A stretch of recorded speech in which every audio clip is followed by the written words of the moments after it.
Call Cameron.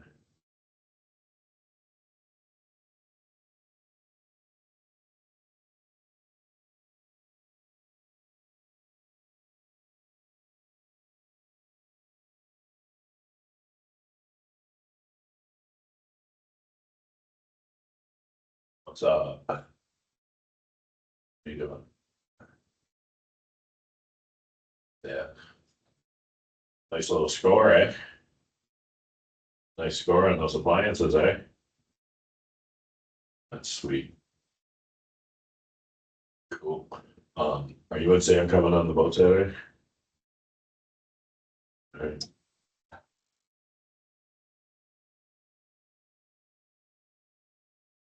Hopefully the weather, pulls out. Yeah, yeah. Yeah, work already. Did you have Adam, the painter that paints with Jamie's number? No. Supposed to go repair. Okay. I'm sure. He just usually doesn't answer during the day. Cool. All right, big man. We'll have a great day and be in touch. All right, bud. Love you.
Yes, I was calling to confirm my dad's appointment for Monday.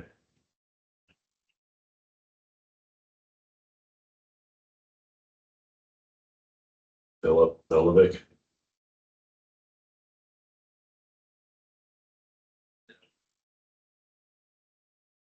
Right.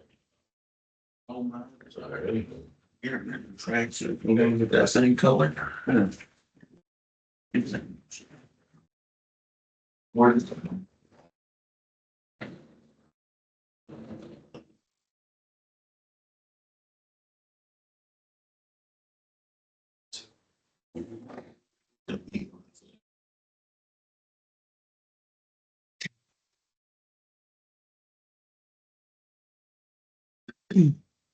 Just get you new, bring your tracks. Yeah.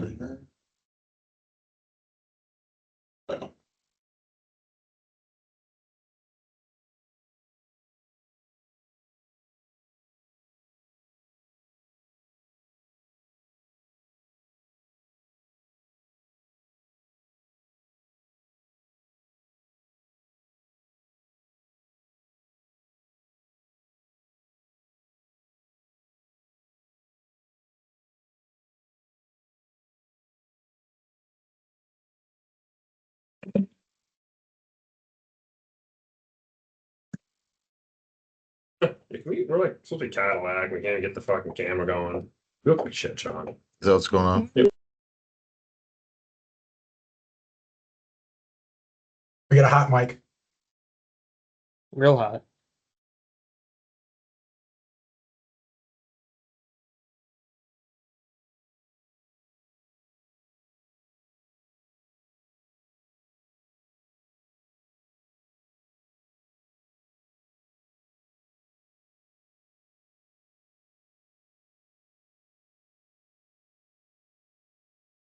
Like he just. Christopher, can you hear us? Yes, I can.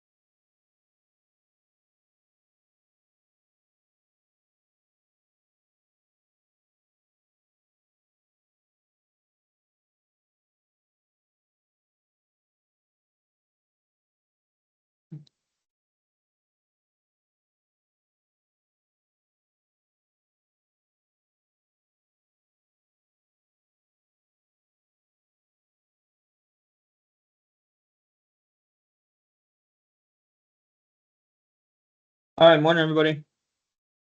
I got 9 o'clock, so let's get rolling here. Welcome to August for our go-to-market call. Like we've done in the past, we'll go through a review, talk about last month a little bit, see which group came in first place. It was pretty close between two stores this month of July that we just had, so we'll see who it came down to. We'll talk about our game plan for this month, and then we'll get into a compliance piece and then our learning lesson and wrap the whole thing up from there. So July, let's talk about what we had for month of July here. So kind of like I mentioned, we had two teams that really were pushing for that top spot, and between those two stores did a really nice job.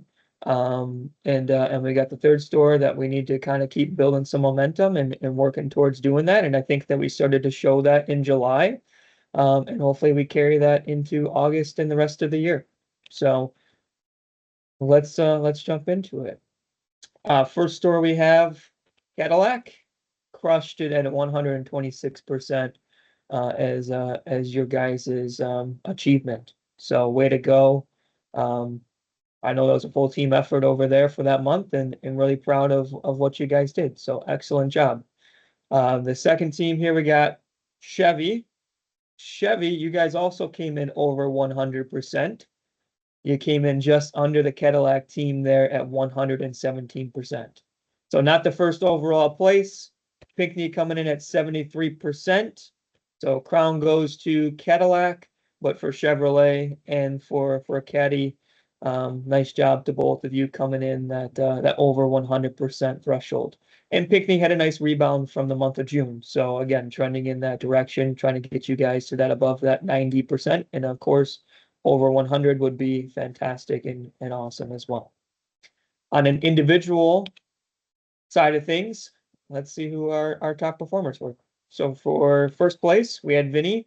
Nice job to you. You've been consistently in our top 3 all year long, so I'm continuing that for July. We had Tad. Tad coming in second place. I think that was your first time on the list here for top 3, so way to go. And Brian rounding out our top 3, also one of our more consistent top 3 performers. I know you've been on the podium a couple times. So congrats to the 3 of you rounding out our top 3. On a full team scale, and you can see the units here as well as the gross. You got Vinny, Tad, and Brian. Vinny with 23, Tad with 22, and Brian with 19. And then you got your year-to-dates. Vinny, you are already at the senior level. So you are going to receive those awards that we talked about when we first introduced the program for 2027. And you are well on your way to executive level too. So, if we're talking about the units, you're 66% of the way there on units. And on gross, you're 74% of the way there. So keep it up, and you're going to hit that executive level here for next year and reap those benefits too. And then Ryan, you've hit already on the senior level on gross at 113%. So nice job. And same thing to you. You're at 75% of the way there on the gross. So keep it up. Nice work. And then for the rest of the team, there was a little bit of shakeup in the middle pack there. So nice to see a couple movers. You know, we had some newbies too with Drew and Ashley. Really your first full months, and Drew your first week or two on the job, so getting a couple units on the board, and now you're in the running. And nice to see you moving on the leaderboard too there, Ashley. So way to go. All right, let's talk about our game plan for August. Okay, so for August, it's a simple game plan. And I'm going to tell you a story, and hopefully by the end of the story, you can pretty easily see what our game plan here is. So I want you to think about, you know, there's a woodcutter.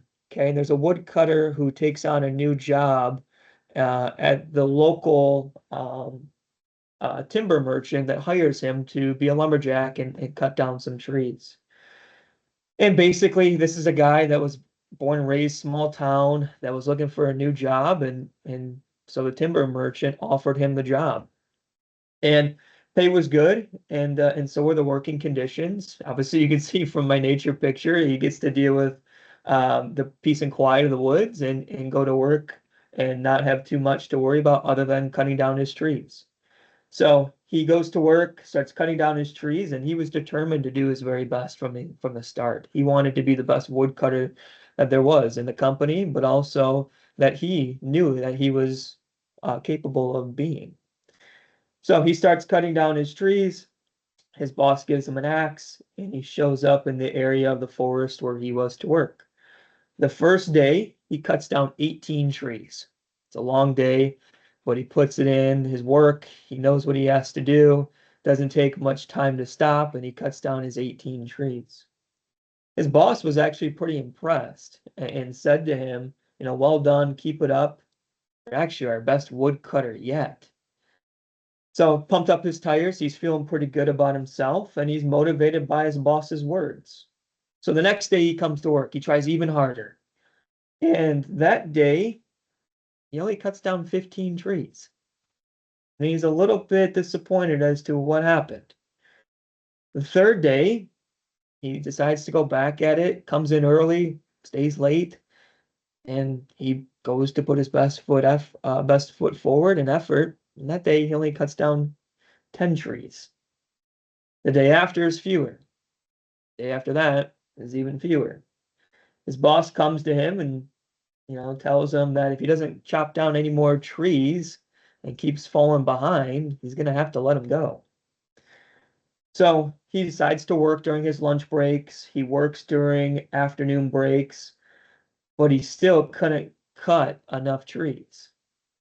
He thought, I must be losing my strength. Now I'm working overtime, but it's still not enough. Eventually, the boss comes to him and tells him that he's fired. And the woodcutter was really upset. You know, he knew that he had worked as hard as he could and just didn't have enough time to chop more trees. He sadly handed back in his axe. And the boss took one look at the axe and he asked him, when was the last time you sharpened your axe? Sharpen my axe, he thought. I've never sharpened my axe. I've been too busy trying to cut down enough trees. So our game plan is pretty simple for August. Yeah, we're busy. Yeah, we need to sell cars. Yeah, we got goals and quotas and things we want to hit. But if we're not taking the time to sharpen our axe, practice these things we're talking about in these meetings, practice for those that attended the training that we did 2 or 3 weeks ago at this point, and you know, we spent a lot of time in that room and talked a lot about our good things. If that just kind of goes to the wayside, you know, you may be putting your best foot forward, but your axe isn't sharp. So that's what I'd like to see us do here in August is, you know, making sure that we're taking the time to develop, hone in our skill set. None of us, myself included, are masters at this. The game changes on us all the time. And if we don't look for ways to improve, practice our word tracks, for example, change how we handle objections, use the resources we have available to us, like things on the hub, like ChatGTP, like YouTube, like books, and continue to develop. We may be struggling and we think that it's a lack of effort, but really our axe isn't. So that's kind of our game plan going into this month, as well as whatever your store has for you. But let's talk a little bit about customer success. I'd like to hear from you. as always, and let's see who's got a good customer success story for us today.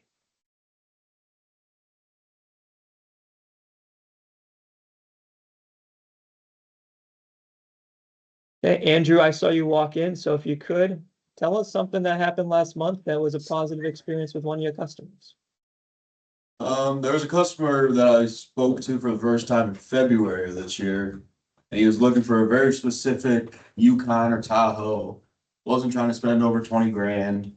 And kind of kept him in the back of my mind, and we got this beautiful trade-in. And I reached out to him, and he came in the next day and ended up purchasing it, and he couldn't be happier. Awesome.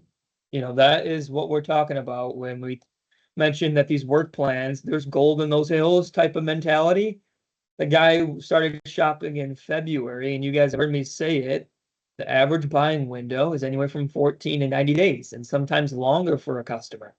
So, Andrew, nice job. You know, you knew you had a product that, hey, this guy may be interested in. Yeah, it may have been 4, 5, 6 months ago, but I'm still going to reach out and see if this is a fit. Sure enough, the guy's still in the market. We have the car. We can then match him up. So excellent job. Nice job. That's a really good example of knowing, obviously, inventory. 1, what do I have in stock? What can I sell? 2, what customer do I have to fit the inventory? And 3, who's in my work plan? Who do I need to follow up with that matches all the criteria listed above? So way to go. All right, compliance. This month, keeping it simple, let's talk about OpLogic. Okay. Now, you guys know that OpLogic is our bread and butter. That's what you're living in and out of any given day. And so are we as a team. And so we need to make sure we're putting detailed notes in there. Okay. Whether you come in sick or you know what, you got a doctor's appointment. You never know when one of your customers is going to reach out, call, text, email, and now either management or somebody else may need to step in and pick up where you left off. We need to make sure that we're leaving good notes, not just call, left message, left voice message, texted them.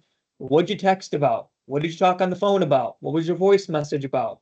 Hey, what's something that you know is unique to them or important to them? Maybe color choices, or maybe why they're in the market. All those little things you're learning are going to be good and useful for that scenario. But it's also good and useful for the scenario of, you know, your work plan. You got 50, 60, 70, 80 customers sitting in there. We can't possibly know everything and all things stored in our head. And then I'm just going to remember it 4 months later when I reach out to this lead. Heck, maybe even 2 weeks later when I reach out to this lead. So please make sure we're documenting properly in the system. 2, management tagging. You know, I've seen a couple times this past week where a customer may have bought elsewhere. And it was just a note left in the profile and there was no management tag added to it. And so what's going to happen is that it's going to show up in your work plan the next day or the following day, and you're going to go in there and put again, bought elsewhere. And it's a little miscellaneous task that is taking time away from something legitimate, when if you just tag a manager, they can change the work plan status and remove that and get that out of there altogether. So let's make sure we're utilizing that tagging feature properly, and tagging a manager when we certainly need to. Updating the customer vehicle and trade info. Okay, I've talked to some of these desking managers of yours, and you know, one of the things that obviously frustrates them, as it would you or as it would me, is that if we're working a quote on a car deal and you bring all the paperwork, but yet the OpLogic system shows a different VIN number, a different car altogether, a different trade-in, or no trade-ins even in there yet. We have to slow down to go fast, making sure that by the time I'm handing off this baton to the next person to give me a quote or to load my deal, then we're doing so with the right information. So please, please, please audit yourself, proofread your system there, update OpLogic with the right info and intel. And the last thing here, I can't tell you how many leads I go through and the license scanned in is just a random lead that exists out there and isn't merged to the lead that you've been working. So the best way that this happens to give the system an opportunity to find its match is make sure that whatever information's already in the computer for the lead matches the license scan. If the license scan has got Christopher, but yet they go by Chris, you may want to change the Chris profile to Christopher, add my middle name to it because my license is going to have that. and it's going to give the system the opportunity to find its best match. So help the system out. Sometimes I know it makes mistakes. It's inevitable. It happens. It's software, but we can just certainly do our part and make sure that we help it along the way there. So please make sure we're doing that. You know, I got a couple of you that are really good at it. Some of you that are pretty good at most of the time, and a few of you that need a lot of help. So if you need help, please ask. And that way we can get everybody up to speed on that. Okay, our learning activity that we're going to jump into here. Let's start with a little game. So if you could get a representative to work the chat for a minute here, I'm going to ask you 3 scenario questions.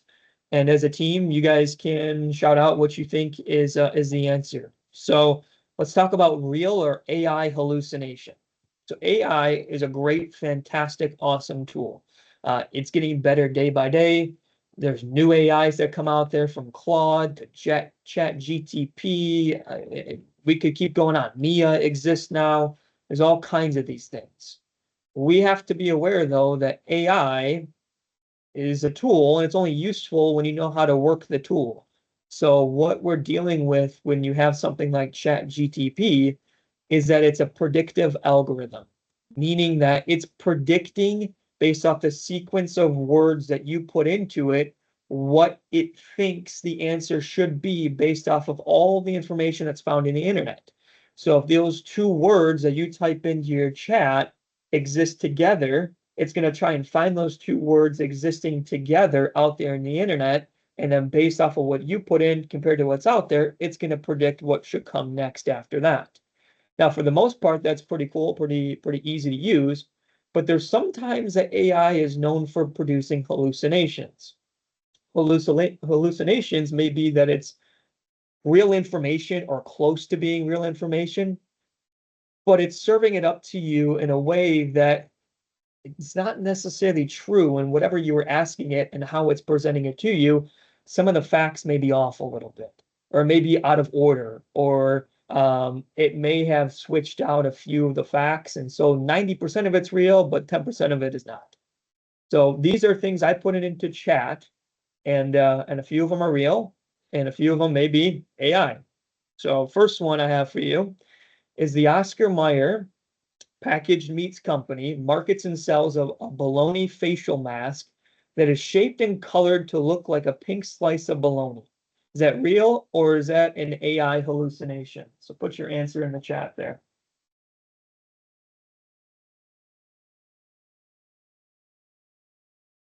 Alex says real. Chevy says hallucination. Pinckney, let's see what you got for an answer. Pinckney says AI hallucination. Well, Cadillac, sadly, you're right. That is real. Oscar Mayer does sell and market, you can look this up, it's a real thing, a facial mask that is shaped like a piece of bologna. Go figure. So you ever want to buy that? Now you know. That's out there for you.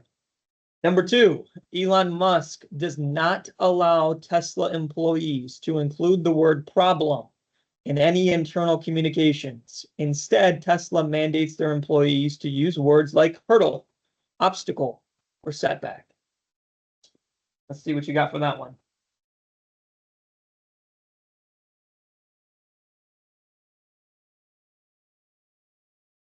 Okay, Cadillac says real. Perry and Chevy say real. And Pinckney says real. I thought this was real too.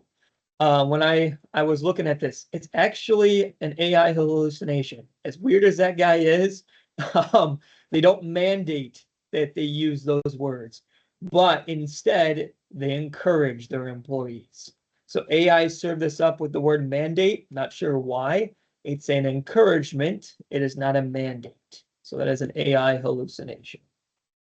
Okay, your last one and third one here. Well, there's my guy. There's Elon for you. We get Duolingo is a language learning based application. And they've taken over spaces formerly occupied by Hooters restaurants across the country. Both Duolingo and Hooters share an owl as their mascot. A Duolingo spokesperson said learning can show up in unexpected places, and sometimes Duo the owl can too. Is that real or is that an AI hallucination?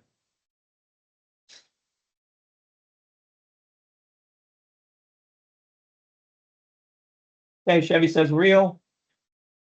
Cadillac says AI. And Pinckney says that is real. Yeah, that one is real.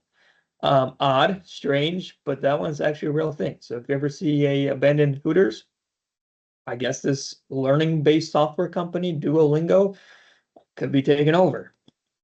So a fun little exercise, all meant to show you that just be careful with AI. Yeah, use it, it's a tool, but you got to still have your brains controlling the whole thing, making sure that what you're putting into it is legit. And whatever it's spitting out, you may want to cross-reference and double check. And please don't put customer information in there or data that could be put out there that we wouldn't want anybody else to pick up. There are hackers, there are things that exist, so try and keep it generic when possible. Obviously, customer name, addresses, license numbers, none of that stuff. Phone numbers should not be in the system there. All right, new little section here is a signal check. Last month we talked about this, so if you could put in the chat what you think the fill in the blank here is. I guess a little review, if you will. When value is absent, what becomes more of a concern? Chevy got it right off the rip, and so did Cadillac here, almost simultaneously. Price, payment. You know, payment and price become more of a concern. So that's why we're on it, each other to making sure that we're presenting value. And if you're the person that's just shotgunning quotes all day, every day, not getting customers to commit to an appointment and to get them to show up, you're going to be spinning your wheels. You're going to be just like the woodcutter, and you're going to be losing steam day in and day out. So we need to fix that. We need to making sure that we're presenting value, and not have to deal with price as much. All right, we've been talking about the flow chart obviously all year long and going through each step. We're going to pull back a little bit from doing the steps in order here, and I'm going to take you back to the very beginning, and we're going to talk about the phone. You know, the phone is the most valuable tool that we as salespeople have in our toolbox. It's our axe, right? And we need to sharpen our skills with the phone. The trainer that was here several weeks ago talked about this, that while it's the most utilized tool in the toolbox, it's the one that gets neglected the most. And so we need to make sure that we are mastering, if you will, the phone call and how we go about that conversation. So a couple little things that I can share with you about that is that 71%, based off of NADA's research, 71% of consumers, that is, with a local business take place over the phone. You know, people are calling first. There was a phone call, I'm not going to name names, but I audited it as of yesterday morning. And this phone call happened with one of you that's on the call right now. And it was a customer that was calling that was trying to get through to another department. And they wanted to be transferred. And the person that took the phone call was fumbling around for a minute trying to find the right extension. And they cussed, not knowing that the customer could still hear them on the phone because they couldn't find the right extension number. Guys, we're a professional work environment. That's not acceptable behavior. We need to remember that we're on stage all the time, and especially on the phone. This is our audition with the customer as to why they should do business with us. So please watch what we're saying and how we're saying it. You know, 60% of consumers choose to call a local business after finding them on Google. Okay, so they're going to look on Google, and if they like what they see from there, yeah, they're going to call us next. So we need to, again, sharpen our skill set. There's plenty of resources, plenty of tools that are out there, and make sure that we are opening with a thank you, closing with a thank you, pronunciating properly, having proper speech and dialogue and warm and friendly greetings, all that stuff that we tend to know but forget. We need to make sure that we do that. So I have an example of a bad phone call here and a good phone call. We're going to try and play it through the system here. If you could just tell me in the chat once I start playing it, if you can hear it. If you can't hear it, let me know right away so I don't waste our time. And then I'll send the deck out anyways later today and you can listen to them. But here's your example of a bad phone call.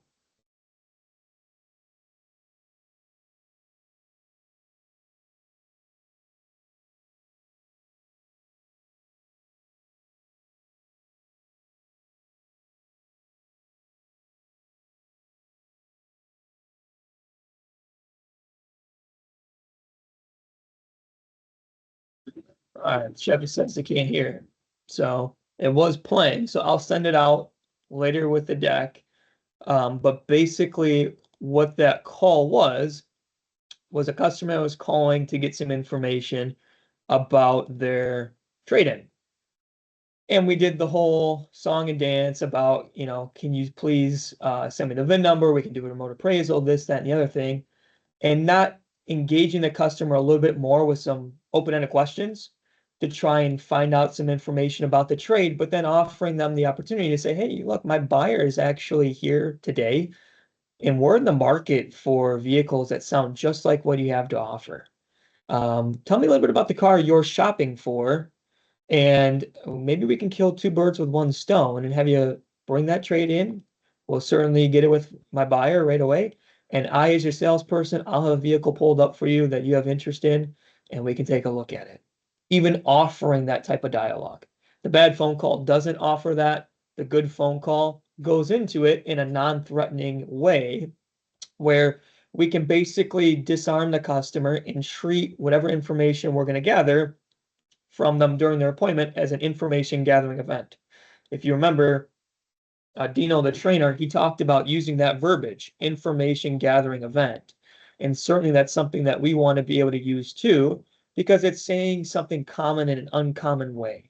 And you may get the customer to be able to commit to coming in because you just said it differently. It's why I keep saying buyer and not manager. My buyer lets the customer know that, you know, this is a person that buys cars. This is what they do day in and day out, is look at trade-ins and buy vehicles. If I keep going to manager, I'm just the same old dealership that's up the road that they've been dealing with for 50 years or 20 years, or whatever the case may be. And I don't want to be that same old dealership experience. I want to be different. So let's make sure that we are choosing to be different, to say common things in uncommon ways. So there's a link. If you, when I send out the deck, if you click on the bad phone call or the good phone call, it takes you to the same place. One says bad, one says good, and you can listen to those calls and get a good grasp of what we're talking about for both of those examples there. All right, rounding out some of my closing comments then. So what do I have for you? Our 3 bullet points. 1, we talked about it. Take the time to sharpen your axe. Okay. You go home at night. I'm tired just like you are. But if we take maybe a few minutes, let's recap the day. Pick up a good book. I'm staring at 25 of them right now in my office. I've loaned out a few of them to you on sales and different things that have asked for them. Ask. I certainly will hook you up with whatever resource you want, or we'll find you a resource and provide it for you. But take some time to develop your skill set there. 2, yeah, the phone is the most important tool you got. So if you're lagging behind, well, you need to get up to speed with it, because that's the tool you need to know how to use more than anything else. And 3, look, I know the pressures of sales, and there's highs and lows. Some of you may be riding really high right now. You had a great day yesterday, sold 2 cars, 3 cars, whatever it may be, or you got that one that finally came together. Some of you may be still looking for that first car deal of the month. Wherever you fall, it's a great day to sell a car. Have the mentality going into it that today's your day. Let's make the most of it and go to work from there. So I'll open it to any questions. You can either open your mic or the chat. I'll give you a few seconds to respond if you have anything. I see nothing in chat. No one's opening their mic, so it seems like we're good to go there. So again, thank you for your participation. And the quote I'll leave you with is, life is 10% what happens to me and 90% of how I react to it. So let's go to work. Deck will be in your inboxes in the next 25 or 30 minutes. And if you need some, let me know. Thank you. Raise your hand. Thanks, Chris. Great job. He kicked that. Fuck Yeah, you. he said, see ya. Wait, we're not done. We're gonna pull this up yet. We're not done yet. Yep, too bad. It's only like 1 more minute. Looking at. Something like that.